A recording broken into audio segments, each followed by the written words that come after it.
परम शांति। आज हम कल की अवतार पर बात करेंगे, क्योंकि सोशल मीडिया पर कल की अवतार पर इतनी सारी वीडियो आ रही हैं। उनमें लोगों को कल की अवतार के बारे में अलग अलग तरफ से बता रहे हैं कि कल की अवतार यहाँ होना है, ये होना है, ये होना है, मैं हूँ कल की अवतार, ऐसे कहने वाले आप बहुत वीडियो देखेंगे। मैं हूँ कल की अवतार, मैं हूँ कल की अवतार। तो वास्तव में कल की अवतार वो जो बात कर रहे हैं वो विष्णु के अवतार की बात कर रहे हैं कि विष्णु का अवतार होगा। और विष्णु, भगवान विष्णु, क्योंकि उन्होंने वादा किया है, गीता में बताया कि यदा यदा ही धर्मस्य ग्लानिर्भवति भारत अभ्युत्थानम् अधर्मस्य तदात्मानं सृजाम्यहम्। तो जब धर्म ग्लानि का टाइम होगा तब मैं आऊँगा और आकर असुरों का विनाश करूँगा और देवताओं की रक्षा करूँगा। तो असुरों का विनाश करना तो वो तो हमेशा आप धरती पर 4 युग में देखते ही रहते हैं। चतुर्युग में, सतयुग, त्रेता, द्वापर, कलयुग में भगवान विष्णु के अवतार होते ही रहते हैं। और भगवान विष्णु जब आते हैं तो उसके साथ, जैसे राम आए तो राम के साथ शंकर का मतलब 11वां रुद्र अवतार हनुमान जी भी आए। ऐसे ब्रह्मा जी भी कोई ना कोई रूप में आते रहते हैं। 33 कोटि देवता वाले भी बंदर बन के आए और लड़ाई में मदद की। तो ऐसे कई अवतार होते ही हैं। कृष्ण अवतार में भी देखो आए, द्वापर के अंत में रामा अवतार, त्रेता के अंत में हुए। ऐसे कई छोटे छोटे अवतार भी होते रहते हैं। जैसे परशुराम आए तो क्षत्रियों का विनाश कर दिया उन्होंने। तो धर्म ग्लानि का टाइम माना आसुरी वृत्ति का विनाश करने के लिए उनको बार बार आना पड़ता है, बार बार आना पड़ता है। आते हैं कई, विष्णु के कई अवतार बताए गए। कोई कहता है 24 अवतार हुए, मगर हर चतुर्युग में अवतार होता है। तो सभी कहते हैं कल की अवतार, कल की अवतार, कल की अवतार। तो कल की अवतार भगवान विष्णु का बताया जाता है। मगर अभी जो धरती पर जो होने वाला है, जो परमाणु बम फटेंगे धरती पर, तो क्या परमाणु बम जो फटेंगे उसकी जो नेगेटिविटी क्रिएट होगी धरती पर, उसमें तो इतनी नेगेटिव एनर्जी होगी, इतनी गर्मी होगी, इतनी गर्मी होगी कि जो कल प्रलय के अंदर भगवान विष्णु सूर्य में प्रवेश करके 12 सूर्य की जो रोशनी कर देते हैं और वो पूरी धरती भी भस्म, जलकर भस्म हो जाती है। वायु, जल तो भस्म हो जाता ही है, पूरी अग्नि तत्व इतना बढ़ जाता है कि 3 लोग भी जल जाते हैं, धरती भी जल के भस्म हो जाती, धरती खत्म हो जाती है। नीचे 7 पाताल लोग भी जलकर भस्म हो जाते हैं और नीचे जो 55 करोड़ नरक होता है वो भी जलकर भस्म हो जाते हैं कल प्रलय में। तो कल प्रलय कब होते हैं? जब 14 मनवंतर होते हैं और एक मनवंतर में 71 युगांतर होते हैं, तब कल प्रलय होता है वो। तो ब्रह्मा का एक दिन माना 4 अरब 32 करोड़ साल होता है। तब पूरा स्थूल दुनिया, स्थूल वतन पूरी की पूरी जलाकर भस्म कर देते। सूर्य में 12 सूर्य की रोशनी करके भगवान विष्णु सूर्य में प्रवेश कर गया। तो वो 12 सूर्य की रोशनी जो होगी, इससे तो ये परमाणु बम फटेंगे तो इसमें जो नेगेटिव, वो सूर्य की रोशनी तो एकदम केवल गर्मी होती है, तो वो जलाकर सबको जलाकर भस्म कर देंगे। तो आत्माएं रहेगी, शरीर भी जिनका अग्नि तत्वों में कन्वर्ट हो जाएगा तो अग्नि सहन नहीं होगी, तो वो आत्मा निराकार आत्मा बन के एकदम आत्मा शरीर से अलग, स्थूल वतन से भी अलग, सूक्ष्म में भी अलग आत्मा निराकारी बन जाएगी। तो निराकारी आत्मा फिर वो गर्मी सहन कर पाएगी, उसको सहन मतलब वो गर्मी जला नहीं पाएगी आत्माओं को। तो आत्मा निराकारी बन गई तो उसको फिर अग्नि जला नहीं पाएगी उसको, तो आत्मा निराकारी बन जाती है। वायुमंडल में रहेगी, अग्नि तत्वों में भी रहेगी, मगर वो आत्मा निराकारी रूप में रहेगी। उसके अंदर न सूक्ष्म शरीर होगा न स्थूल शरीर होगा। स्थूल तो रहेगा ही नहीं 5 तत्वों वाला, सूक्ष्म भी नहीं रहेगा। केवल आत्मा निराकारी अवस्था में रहती है, जिनको अव्यक्त दुनिया कहते हैं। तो पूरी कल्प प्रलय में भी पूरी अव्यक्त दुनिया बन जाती है, व्यक्त से अव्यक्त दुनिया बन जाती है, केवल निराकारी आत्माओं की दुनिया बन जाती है। तो ये तो पूरा जो होने वाला है वो तो इतना धरती पर 1000 बार धरती का विनाश हो जाए, इतने परमाणु बम फटने वाले हैं। क्योंकि अब जो बने हैं वो तो फटेंगे, कहीं ना कहीं फटेंगे, तो फिर उसकी नेगेटिविटी क्रिएट होगी, तो वो इतनी गर्मी होगी, इतनी गर्मी होगी कि वो 12 सूर्य से भी ज़्यादा गर्मी होगी। 12 सूर्य की जो गर्मी है वो इससे कई गुना ज़्यादा गर्मी, और वो नेगेटिव गर्मी होगी, नेगेटिव हीट होगा। इसके अंदर नेगेटिविटी इतनी होगी कि अलग अलग नेगेटिव वायु तत्व होंगे, नेगेटिव एनर्जी होगी। तो वो तो कहाँ तक जाएगी? वो तो 3 लोग तक जाती थी सूर्य की रोशनी, ये तो कई लोग तक जाएगी ऊपर के लोकों में। तो ये जो होने वाला है उसका कोई कल की अवतार कैसे सामना करेगा? क्योंकि कल की अवतार की बात तो ये ब्रह्मांड के भगवान विष्णु की बात है। तो भगवान विष्णु अब तो जो धरती पर जो आए हैं वो तो बड़े बड़े असुर आए हैं, दूसरी गैलेक्सियों से आए, यूनिवर्स से आए, ग्रेट यूनिवर्स से आए, ग्रेट ग्रेट यूनिवर्स, बड़े बड़े यूनिवर्स से आए हुए असुर हैं यहाँ। तो उसकी आत्माओं में इतनी हाई कला की पावर है कि यहाँ तो ये ब्रह्मांड ही एक कला का है। पूरा ब्रह्मांड जो एक प्रकाश वर्ष का हम बात करते हैं, सोलर सिस्टम एक ब्रह्मांड, ये महाब्रह्मांड गैलेक्सी में 1,00,000 प्रकाश वर्ष के अंदर जो गैलेक्सी है उसके अंदर ऐसे अनंत अनंत ब्रह्मांड है। उस पर वीडियो है, अनंत अनंत ब्रह्मांडों का रहस्य, उस पर हमारी वीडियो है। और महाकाल प्रलय पर भी वीडियो है। तो कौन बचेगा, कैसे बचेगा? इनका ज्ञान किसी को नहीं है। तो स्थूल दुनिया को बचाने की बात कर रहे हैं, स्थूल दुनिया को, कि स्थूल दुनिया बचेगी, उसमें 33 कोटि देवी देवता स्थूल साकार में बचेंगे, मृत्यु लोक में। मृत्यु लोक है ये भी भूल जाते हैं, अमर लोक नहीं है। अमर लोक माना परमधाम, जहाँ निराकारी आत्माएं रहती है। तो 33 कोटि देवी देवता बचेंगे, इनको आके भगवान विष्णु बचा लेंगे। इनके साथ सब जो बाकी अनेक धर्म मठ पंच संप्रदाय वाली जो आत्माएं हैं उसका विनाश हो जाएगा, वो विनाश कर देंगे, और सिर्फ भारत में 33 कोटि देवी देवताओं की आत्मा बचेगी।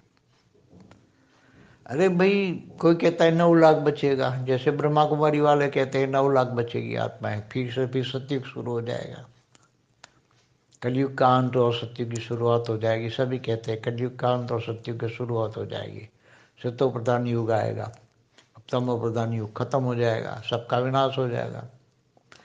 अरे भाई, मगर सोचो तो सही, जब जो होने वाला है, ये परमाणु बम फटेगा तो कोई मनुष्य बचेगा? पूरी धरती पर कोई भी मनुष्य नहीं बचेगा, एक भी मनुष्य नहीं बचेगा। ये बुद्धि किसी की चलती ही नहीं है, क्योंकि वो ज्ञान नहीं है ना क्या होने वाला है।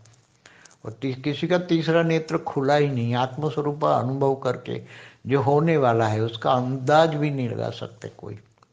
जो होने वाला है उसका अंदाज भी कोई नहीं लगा सकता। यहाँ कोई कल की अवतार भी काम नहीं कर सकता, क्योंकि न 33 कोटि देवताओं को बचा सकता है, चाहे साकारी देवता हो चाहे आकारी देवता, सूक्ष्म अवतार में भी हो। किसी को चाहे स्थूल वतन वाली आत्माओं को बचाना हो, साकारी आत्माओं को बचाना हो, चाहे आकारी आत्मा को बचाना हो, कोई भी बचा नहीं सकता स्थूल वतन या सूक्ष्म वतन में रही हुई आत्माओं को। केवल निराकारी स्टेज वाली आत्माएं, निराकारी आत्मस्वरूप में जो स्थित होगी और निराकारी आत्माएं होगी, तो आत्मा निराकारी कब बन जाती है? जब शरीर एकदम पूरा गर्मी बढ़ जाएगी, इतनी गर्मी बढ़ जाती है, कल प्रलय में भी गर्मी बहुत बढ़ जाती है। तो शरीर तो ऐसे जल के सारे स्थूल वतन पूरा, जितनी भी स्थूल दुनिया है, चाहे तो स्थूल दुनिया जल के भस्म हो जाए। 3 तत्वों में आती है, 3 तत्वों में भी आग लगती है, सूक्ष्म शरीरों में भी अग्नि तत्व बहुत बढ़ जाता है, तो आत्मा सूक्ष्म शरीर में रह नहीं सकती। तो आत्मा एकदम सूक्ष्म शरीर से भी निराकारी आत्मा बाहर निकल जाती है, आत्मा निराकारी बन जाती है, और निराकारी बन के ऊपर जाने का रास्ता ढूंढती है, मगर ऊपर जा नहीं सकती, क्योंकि इसके पास ज्ञान नहीं है, ऊपर जाने का ज्ञान नहीं है, परम धाम में जाने का ज्ञान नहीं है, कि ऊपर परम धाम है, निराकारी आत्माओं का ज्ञान है, ऊपर उसको ज्ञान नहीं होता है। इसलिए सबसे पहले जो ज्ञान लेगा, जो ज्ञान होगा, सबसे पहला सब्जेक्ट है ज्ञान, कि हमें आगे जो होने वाला समय आ रहा है, जो महाकाल प्रलय, मेरा वीडियो में मैंने यही बोला, जो आत्मा आत्मस्वरूप में स्थित होकर जो आत्मस्वरूप का पुरुषार्थ करेगी, तो आने वाले महाकाल प्रलय में कौन कैसे बचेगा, तो आत्मस्वरूप बन के बेहद के परमपिता बचाएंगे। कोई ब्रह्मांड के परमपिता या महाब्रह्मांड गैलेक्सी आकाशगंगा का परमपिता या यूनिवर्स का परमपिता नहीं बचाएगा।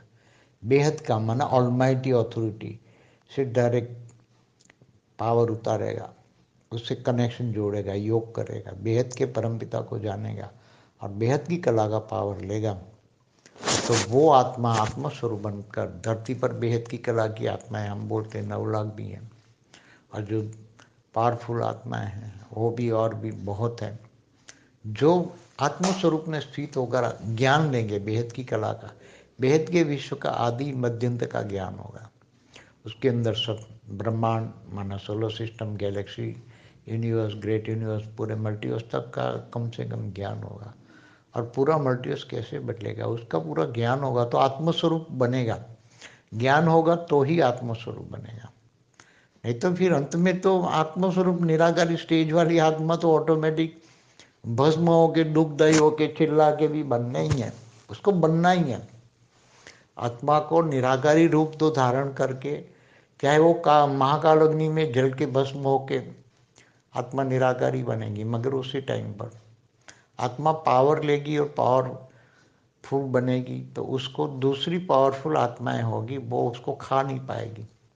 बहुत पावर होगा तो दूसरी आत्माएं निराकारी बन जाएगी। ये स्थूल वतन जो है वो सूक्ष्म वतन भी नहीं रहेगा ऊपर तक, और आत्माएं निराकारी बन जाएगी, क्योंकि स्थूल शरीर तो रहेगा ही नहीं और सूक्ष्म शरीरों में भी रह नहीं पाएगी। इतनी नेगेटिविटी होगी, इतनी गर्मी होगी, इतनी गर्मी बढ़ जाएगी, तो आत्मा निराकार बन जाएगी। मगर जो कमज़ोर आत्माएं हैं, जो एकदम परम तत्वों की आत्मा है, तो वो हायर कला की जो आत्माएं आई है, जो 8-10 कला वाली आत्माएं हैं, वो सब छोटी छोटी आत्माएं निराकार बन जाएगी, तो निराकार के अंदर आत्माओं को वो एब्सॉर्ब कर गई, अपने अंदर समा लेगी, खा जाएगी, कहने का मतलब। तो निराकारी आत्माओं को भी वो छोटी 5, 6, 8, 10 कला वाली आत्माओं है उनको खा जाएगी, छोटी आत्माओं को बड़ी आत्मा खा जाएगी। ये होने वाला है। इसलिए जो पावरफुल आत्मा है कि वो जो ज्ञान लेगी, बेहद का परम ज्ञान लेगी और बेहद के परम पिता से कनेक्शन जोड़ के आत्माओं को पावर बहुत उतारेगी, बहुत पावर उतारेगी और अपनी आत्मा की पावर को बढ़ाएगी, और वो बेहद के परमपिता का रूप धारण करेगी, तो उसको कोई भी आत्मा उसको टच नहीं कर पाएगी, चाहे कितने भी कला वाली आत्मा हो, उसको कोई भी कला वाली आत्मा उसको टच नहीं कर पाएगी। वो इतनी पावरफुल आत्मा बन जाएगी कि वो लाइट हाउस बन जाएगा, उसका घर भी लाइट हाउस बन जाएगा। और ऐसी कई आत्माएं, सूक्ष्म जगत की आत्माएं उसके लाइट हाउस गर्म के अंदर आकर सुरक्षित रहेगी। फिर वो धीरे धीरे करके ऊपर में जो विमान बैठे हैं, सबके खड़े हैं अलग अलग, हमारा 3D to 5D का वीडियो उसमें देखना, सब आए हुए हैं ऊपर अपने अपने रचना को लेने के लिए ऊपर। तो वो रचना जो अनेक धर्म मठपंथ संप्रदाय की जो आत्मा है, वो एकदम कमजोर आत्मा है एकदम, और तो थर्बलबार होता ही, उसकी आत्मा का अस्तित्व ही नहीं रहेगा, वो तो इतनी कमजोर आत्मा है। वो तो परम तत्वों की भी नहीं, केवल आकाश तत्व की, वो तो आकाश तत्व भी डाइल्यूट हो जाएगा, परम आकाश भी परम लाइट में डाइल्यूट हो जाएगा, परम तत्व वाली आत्माएं भी परम लाइट में डाइल्यूट हो जाएगी, या तो दूसरी आत्माएं हाई लेवल की आत्मा है दूसरी कमजोर आत्मा को खा जाएगी। ये होने वाला है, जिसका किसी को दुनिया में किसी को भी कुछ भी पता ही नहीं है। बस कल की अवतार, कल की अवतार, विष्णु आएंगे, भगवान विष्णु आएंगे, भगवान विष्णु आएंगे, अब मैं हूँ कल की, मैं हूँ कहूँगा, अनेक कल की अवतार वाले आएंगे, उसका कुछ नहीं होगा। बोलते 2024 में प्रत्यक्ष हो जाएंगे और ये होगा, ये होगा। अब विनाश तो होना है, ये तो बात होना है, मगर कौन कैसे परिवर्तन, कैसे क्या होगा, उसका ज्ञान किसी के पास नहीं है। आने वाला समय का कितना खतरनाक समय आ रहा है, कितना। यहाँ तो आत्माओं की बात करनी है, आत्माओं को खाने वाले लोग बैठे ऊपर, आत्माओं को खा जाएंगे। जैसे छोटी मछली को बड़ी मछली खा जाती है, ऐसी तरह ये आत्माओं को ही खा जाएंगे। तो आत्माओं को खाने वाले का समय है, आत्माओं को, और ये समय आने वाला है, आत्माओं को ही खा जाएंगे। तो ये समय इतना डेंजर है, किसी को अंदाजा भी नहीं है। इसलिए जो हमारी महाकाल प्रलय की वीडियो है, महाकाल प्रलय में कौन कैसे बचेगा, उसका पार्ट 1 पार्ट 2 आप देखिए पूरा डिटेल में, और अनंत आनंद ब्रह्मांडों का रहस्य वाली देखिए, लाइफ इन एंड्रोमेडा गैलेक्सी में देखिए। ये सब वैरायटी ज्ञान मिलेगा आपका, बेहद का वैरायटी ज्ञान होगा। पूरा मल्टीवर्स कैसे चेंज होगा उसकी पूरी वीडियो है हमारे पास, भविष्य में कैसे परिवर्तन होगा उसकी पूरी वीडियो डिटेल में पहले भी कई साल पहले हमने बना के रखी हुई है। अनेक धर्म मठ पंच संप्रदाय कैसे खत्म हो जाएगी, उसकी आत्मा ही खत्म हो जाएगी। अनेक धर्म मठ पंच संप्रदाय जो धरती पर दिखते हैं, चाहे स्थूल वतन में चाहे सूक्ष्म वतन में, ये सभी खत्म होने, उसकी आत्माओं में इतनी पावर नहीं है कि वो थोड़ी 4-5 कलाक की परम लाइट भर दो तो सब अंत में डाइल्यूट हो जाएगी वो आत्मा। ये सब होने वाला है। सोचिए क्या होने वाला है, कोई सोच भी नहीं सकता। ये तो केवल बहुत ही हाई लेवल की नॉलेज हो, जिनको बेहद का विश्व का नॉलेज हो, बेहद के विश्व का आदि मध्य का नॉलेज हो, वही ये बातें समझ पाएगा। आने वाले कल के बारे में किसी को कुछ भी नहीं पता। सब राम अवतार हुआ, कृष्ण अवतार हुआ, वो कैसे हुआ वो भी किसी को कुछ भी नहीं पता। ऐसे साकार में राम रावण का युद्ध देखा लिख लिया, महाभारत का युद्ध देखा लिख लिया, साकार की बात है। सूक्ष्मोत्तर में कैसे हुआ, सूक्ष्मोत्तर में कैसे युद्ध लड़ा जाता है, देवासुर संग्राम कैसे होते, वो तो शास्त्रों में लिखता है। देवता और असुरों का हमेशा युद्ध होता ही रहता है। तो इंद्र के पास भी असुर पहुंच जाते हैं पाताल लोक से, और इंद्र को भगा देते हैं और उसका राज ले लेते इंद्र। तो असुर भी इंद्र का राज लेके, और इंद्र भी नीचे नरक की योनि में जाता है। तो ये सभी होता रहता है, वो तो शास्त्रों में बताया हुआ है। मगर ऐसा नहीं होगा, अभी तो पूरा मतलब 5 तत्व नहीं बचने वाले हैं, न सूक्ष्म जगत बचने वाला है। ऐसा महाकाल प्रलय, जैसे महाकाल प्रलय में क्या होता है, महाशिव महाकाल बन के अनंत कोटि ब्रह्मांडों को अपने रोम रोम में समा लेता है। तो ये इससे भी भयंकर डेंजर होने वाला है, पूरा मल्टीवर्स का परिवर्तन होने वाला है। तो पूरी ज्ञान सागर में डूबिए, विचार सागर मंथन किए, ज्ञान होगा, बेहद का ज्ञान होगा, बेहद के विश्व का आदि मध्य का ज्ञान होगा, तो सारा ज्ञान समझ में आ जाएगा। नॉलेज होना चाहिए, नॉलेज का जमाना है। जैसे लौकिक में नॉलेज की वैल्यू है, ऐसे अलौकिक नॉलेज, पार अलौकिक नॉलेज, बेहद का नॉलेज, बेहद का पार अलौकिक नॉलेज, ये सब ज्ञान सागर में डूबिए, विचार सागर मंथन कीजिए। अब ज्ञान गंगा से नहीं चलेगा, ज्ञान सागर चाहिए, परम शांति। अभी भी लोगों को ये पता ही नहीं है कि कौन सा प्रलय होने वाला है, अर्ध प्रलय, प्रलय, कल प्रलय, महाकल प्रलय, महाकाल प्रलय, कौन सा प्रलय होने वाला है, ये किसी को पता ही नहीं है। इसलिए सभी जब तक ये कल प्रलय या महाकल प्रलय या महाकाल प्रलय का नॉलेज ना हो, तब तक ये सोचना, ये अनुभव करना महाकाल अग्नि का, क्योंकि महाकाल अग्नि कैसे महाकाल प्रलय करती हैं उसका कोई अंदाजा नहीं लगा सकता। ये सब ज्ञान जरूरी है। अर्ध प्रलय, प्रलय, कल प्रलय, महाकाल प्रलय, महाकल, ये सब भी बहुत जरूरी है। इसलिए ज्ञान, सबसे पहला ज्ञान लेना चाहिए। बेहद की परम शांति सोचो, बोलो परम शांति। Join us daily for live meditation, 10 p.m. to 11 p.m. on YouTube Live. Subscribe now. Website www.paramshanti.org. Email us anand@paramshanti.org. Like, share, subscribe. Join today. बेहद की परम शांति सो